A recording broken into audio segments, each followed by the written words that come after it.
Hello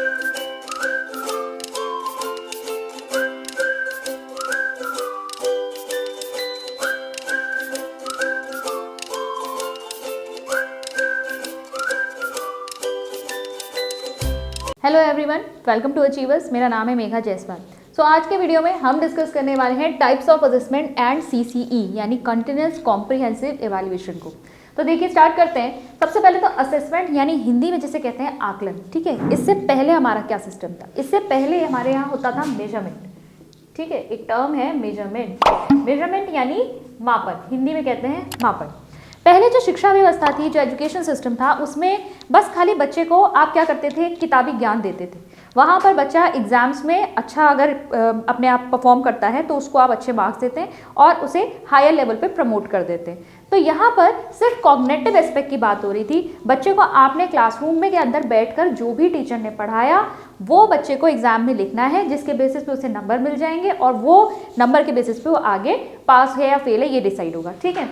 इसको कहते हैं मेजरमेंट। मेजरमेंट यानी मापन। मापन में आप क्या करते हैं, एक फिजिकल क्वांटिटी यानी कि किसी भी चीज़ को आप वैल्यू, आप कोई न्यूमेरिकल वैल्यू देते हैं। तो यहाँ पर बच्चे ने जो एग्जाम दिए उसके जो मार्क्स आए, मान लीजिए 100 मार्क्स का आपका ये पेपर है, उसमें उसके 55/100 आ रहे हैं, ठीक है। या आप टेस्ट को भी ले सकते हैं। तो यहाँ पर जब आप इस तरीके से एग्जाम्स ले रहे हैं फाइनल में बस खाली और उसे आगे प्रमोट कर देना, ये मेजरमेंट का सिस्टम था। लेकिन जैसे जैसे हमारी शिक्षा व्यवस्था जो है और ज़्यादा डेवलप हुई, वहाँ विकसित हुई, हमें ये महसूस होने लगा कि बच्चा सिर्फ पढ़ने के लिए नहीं आ रहा है। आज की जो एजुकेशन है वो किस लिए है? बच्चे के ओवरऑल डेवलपमेंट के लिए। यानी हमें सिर्फ बच्चे के कॉग्निटिव एस्पेक्ट को नहीं देखना है, हमें जितने भी एस्पेक्ट्स में बच्चा डेवलप कर रहा है सबको असेस करना पड़ेगा। यानी कि बच्चा जब आ रहा है तो उसका फिजिकल डेवलपमेंट कैसा हो रहा है, सोशल डेवलपमेंट कैसा हो रहा है, मॉरल डेवलपमेंट कैसा हो रहा है, इमोशनल डेवलपमेंट कैसा हो रहा है, ठीक है, कल्चरल वगैरह वो किस तरीके से उन एक्टिविटीज़ में पार्टिसिपेट कर रहा है, ये सब हमको देखना पड़ेगा। तो इसके लिए आया आपका असेसमेंट, ठीक है। इन सारे पक्षों को भी असेस करना ज़रूरी है। असेसमेंट को हिंदी में कहेंगे आकलन। अब असेसमेंट जो है वहाँ पर आपके हर एस्पेक्ट के ऊपर टीचर क्या करती है, एक रिकॉर्ड रखती है हर स्टूडेंट का। हर स्टूडेंट, टीचर का जब के पास रजिस्टर होते हैं उनके पास हर स्टूडेंट का रिकॉर्ड होता है कि इसने अलग अलग एक्टिविटीज़ में या अलग अलग जो उसके एस्पेक्ट्स हैं उसमें वो कितना अच्छा कर रहा है, ग्रेड्स दिए जाते हैं, तो एक रिकॉर्ड आ जाता है। और इस मेजरमेंट एग्जाम्स और इस असेसमेंट यानी कि असेसमेंट में भी आपका वैसे आप देखेंगे एग्जाम्स वगैरह भी इसमें आ जाएंगे। तो इन सबको मिलाकर जो टीचर के पास फाइनली एक रिपोर्ट कार्ड आता है उसके ऊपर टीचर क्या करती है, बच्चे का इवैल्यूएशन, ठीक है।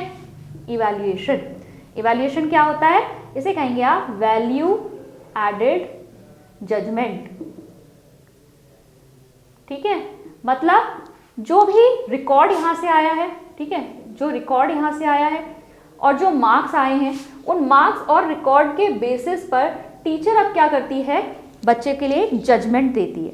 जैसे कि अगर आप लोगों को याद होगा फाइनल में जो आपके एग्जाम्स में आपको रिपोर्ट कार्ड मिलता है उसमें नीचे से टीचर का रिमार्क होता है, ठीक है। टीचर इवैल्यूएट करती है, जैसे अगर मार्क्स ठीक ठाक नहीं आए हैं, ठीक है, एवरेज से कम है तो नीड टू वर्क मोर, ठीक है, या फिर need to do more hard work, या नीड आपका आ सकता है इसमें कह सकते हैं आप हार्ड वर्क की बहुत ज़्यादा ज़रूरत है। अब बहुत अच्छा अगर उसने किया है तो उसमें आ सकता है कि आउटस्टैंडिंग, ठीक है, एक्सीलेंट, इस तरह के रिमार्क्स दिए जाते हैं। तो इस तरीके के रिमार्क्स जो हैं वो आपके क्या कहलाएंगे, इवैल्यूएशन, यानी कि आपका आ जाएगा इवैल्यूएशन यानी मूल्यांकन, ठीक है। हिंदी में कहते हैं इसे मूल्यांकन। तो ये मैंने एक बेसिक बताया कि पहले क्या होता था, मेजरमेंट होता था, उसके बाद आपका असेसमेंट शुरू हुआ। असेसमेंट के से जो रिकॉर्ड मार्क्स आते हैं उसके बेसिस पे इवैल्यूएशन होता है। अब बात करते हैं कि आपके असेसमेंट कितने टाइप्स के होते हैं। तो देखिए इसमें बहुत क्वेश्चंस पूछे जाते हैं आपके सीटेट में और जो आपके पेडागोजी के एग्जाम्स होते हैं उसमें। तो असेसमेंट तीनों आपको अच्छे से समझ में आने चाहिए। पहला क्या है, असेसमेंट ऑफ लर्निंग, हिंदी में भी लिख दिया है मैंने, अधिगम का आकलन। अब देखिए ऑफ, अधिगम का आकलन हो रहा है, यानी टीचिंग लर्निंग प्रोसेस अब खत्म हो चुका है। अब आप पढ़ा नहीं रहे हैं, अब आप ये चेक कर रहे हैं कि उस टीचिंग लर्निंग प्रोसेस के खत्म होने के बाद बच्चे को कितना आया, ठीक है। जब इसको आप असेस कर रहे हैं तो वो हो जाएगा असेसमेंट ऑफ लर्निंग। इसमें आपके क्या आ जाएंगे, इसमें आ जाएंगे आपके जैसे कि जो एग्जाम्स होते हैं, फाइनल एग्जाम्स या टर्मिनल एग्जाम्स आप कह सकते हैं, ठीक है, टर्मिनल एग्जाम्स हो गए आपके, ये सब इसी में आ जाएंगे। जब टीचिंग लर्निंग प्रोसेस खत्म हो गया, शिक्षा अधिगम प्रक्रिया पूरी हो चुकी है, उसके बाद आप बच्चे को असेस कर रहे हैं कि लर्निंग हुई या नहीं। सेकेंड है आपका असेसमेंट फॉर लर्निंग, अधिगम के लिए आकलन। ये होता है during the teaching learning process. अभी शिक्षण अधिगम प्रक्रिया चल रही है, ठीक है, अभी आपकी टीचिंग चल रही है, अभी वो प्रोसेस खत्म नहीं हुआ है। आप क्या कर रहे हैं, बीच में ही बच्चों को असेस कर रहे हैं। ये किस लिए होता है? सबसे पहले तो बच्चे सही तरीके से सीख रहे हैं या नहीं, या फिर कहीं कोई लर्निंग गैप तो नहीं आ रहा, कहीं बच्चों को ऐसा तो नहीं कोई टॉपिक समझ में ना आ रहे हो। तो ये काम करता है टीचर के लिए डायग्नोसिस का, कि टीचर डायग्नोस करती है कहाँ पे बच्चे वीक पढ़ रहे हैं, कौन सा कॉन्सेप्ट बच्चों को समझ में नहीं आ रहा। दूसरा, ये टीचर के लिए भी एक फीडबैक का या रिव्यू का काम करता है। टीचर अपनी टीचिंग को मॉडिफाई कर सकती है इसके बेसिस पर, ठीक है। यहाँ पे अगर मान लीजिए कोई चैप्टर जो है बच्चों को पढ़ाया गया, टीचर ने क्या किया, इसके बाद उस चैप्टर का एक छोटा टेस्ट जैसा ले लिया और ये चेक किया कि बच्चों को कौन से कॉन्सेप्ट समझ में आ रहे हैं या कहाँ पर जो है उनको दिक्कत आ रही है। तो मान लीजिए अगर आधे से ज़्यादा क्लास जो है एक पर्टिकुलर कॉन्सेप्ट के क्वेश्चंस नहीं कर पा रही है, तो टीचर को समझ में आ जाता है कि ये अभी बच्चों का टॉपिक क्लियर नहीं हुआ है, मुझे क्या करना पड़ेगा, इसे दोबारा समझाना पड़ेगा, रेमेडियल टीचिंग देनी पड़ेगी, यानी अब मुझे कुछ और तरीके से बच्चों को समझाना पड़ेगा। तो यहाँ पर जो असेसमेंट फॉर लर्निंग है, ये कब है, ध्यान में रखना है, अभी टीचिंग लर्निंग प्रोसेस चल रहा है, ड्यूरिंग द प्रोसेस ये होती है, ठीक है। इसके अलावा ये बच्चों की डायग्नोसिस में काम आती है, यानी कि आप चेक कर रहे हैं कि बच्चे को कहाँ दिक्कत आ रही है, बच्चे का कॉन्सेप्ट क्लियर हुआ है या नहीं। और तीसरा, ये टीचर के लिए भी एक फीडबैक या रिव्यू का काम करता है, जहाँ टीचर इसके बेसिस पे अपनी टीचिंग को मॉडिफाई कर सकती है। फिर आएंगे असेसमेंट एज लर्निंग, अधिगम के रूप में आकलन।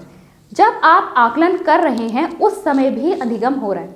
इसका एग्जाम्पल आप ले सकते हैं, ये मान लीजिए आप कुछ क्वेश्चन आंसर याद कर रहे थे, आपका भाई या आपका कोई साथी, ठीक है, जो भी आपके साथ है, उससे आपने कहा कि मुझसे ये क्वेश्चंस पूछ लो, तो वो क्वेश्चंस पूछ रहा है। जब असेसमेंट हो रहा है, ठीक है, वो भी एक तरह का असेसमेंट है, वो जब असेस कर रहा है तो उसके दौरान भी आपकी लर्निंग हो रही है, कौन सा क्वेश्चन आपका आया, कौन सा आपको नहीं आ रहा है, उस दौरान भी तो आप समझ रहे हैं ना चीज़ों को। तो ये क्या है, असेसमेंट एज लर्निंग। ये अपने आप भी हो सकता है, आपने कुछ पढ़ा टॉपिक और उसके बाद आप उसके एमसीक्यूज क्वेश्चंस प्रैक्टिस कर रहे हैं या किसी भी तरीके से अपना सेल्फ एक टेस्ट कर रहे हैं, तो वो क्या हो जाएगा, असेसमेंट एज लर्निंग।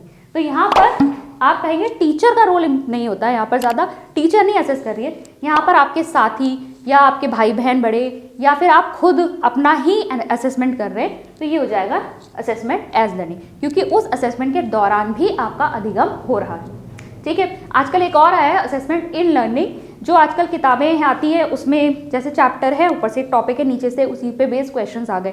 तो आप क्या कर रहे हैं, आपने पहले टॉपिक पढ़ा, उसके बाद उसी के क्वेश्चंस को आप वहाँ से रिलेट करके समझ रहे हैं, तो ये आप पढ़ते भी जा रहे हैं और असेसमेंट भी उसमें हो रहा था, असेसमेंट इन लर्निंग हो गया। लेकिन मेनली जो क्वेश्चन पूछा जाता है वो आपका इन तीनों पर ही पूछा जाता है, तो आप इसी को दिमाग में रखेंगे, ठीक है। अब बात करते हैं CCE की, ठीक है। CCE है क्या, कंटिन्यूअस कॉम्प्रिहेंसिव इवैल्यूएशन, सतत एवं व्यापक मूल्यांकन। कंटिन्यूअस मतलब निरंतर। जब बच्चा आपका स्कूल में आ गया है, ठीक है, उसके बाद फाइनल एग्जाम तक पूरा एक एकेडमिक ईयर में वो क्या क्या एक्टिविटीज कर रहा है, कंटिन्यूअस उसका इवैल्यूएशन होता रहेगा। हर एक्टिविटी में जो भी वो सीख रहा है through out the academic year उसने कितना सीखा, निरंतर आप उसका असेसमेंट करेंगे, उसका इवैल्यूएशन करेंगे। कॉम्प्रिहेंसिव का मतलब है व्यापक, हर एस्पेक्ट में करेंगे, ठीक है। सिर्फ ऐसा नहीं है कि जो आपने उसे क्लासरूम में बैठाकर पढ़ाया है आप सिर्फ उसको टेस्ट करेंगे, आपको क्या करना है, उसकी हर एक्टिविटी को आपको असेस करना है, ठीक है। बच्चा कल्चरल एक्टिविटीज़ में कैसा कर रहा है, स्पोर्ट्स में कैसा कर रहा है, और आप कोई कॉम्पिटिशन्स वगैरह करा रहे हैं तो उसमें कैसा कर रहा है, डिसिप्लिन उसका कैसा है, मॉरल वैल्यूज़ उसमें कैसी हैं, तो ये सब चीज़ें आप यहाँ पर वैलिडेट करते हैं। तो इसीलिए है कंटिन्यूअस कॉम्प्रिहेंसिव इवैल्यूएशन। आया कब था ये आया था जब आपका राइट टू एजुकेशन आया था 2009 में, तो वहाँ से CBSE ने इसे इम्प्लीमेंट किया था, ठीक है। कौन सी क्लासेस के लिए, 6 to 10th classes, 6 to 10th के लिए ये आपका CCE पैटर्न आया था। ऑब्जेक्टिव यहाँ पर क्या है, उद्देश्य क्या था इसका, to assess and evaluate every aspect of child, बच्चे के हर पक्ष का, संज्ञानात्मक पक्ष और जो आपके भावनात्मक, क्रियात्मक, हर तरह के पक्ष का क्या करना, इवैल्यूएशन करना। अब इसके तहत देखिए आपके असेसमेंट किस तरीके के आते हैं। CCE में आपके पहला तो है फॉर्मेटिव असेसमेंट, ठीक है। फॉर्मेटिव असेसमेंट जैसे आप FA कहते हैं, कितने होते हैं, 4 होते हैं, ठीक है। 4 टाइम्स लिया जाता है एक एकेडमिक ईयर में, FA1, FA2, FA3 and FA4, 4 FA लिए जाएंगे। वेटेज कितना होता है, जब ओवरऑल रिजल्ट बनेगा तो FA का वेटेज आप टोटल यहाँ पर देते हैं 40%, ठीक है। 40% वेटेज FA को मिलता है फॉर्मेटिव असेसमेंट को।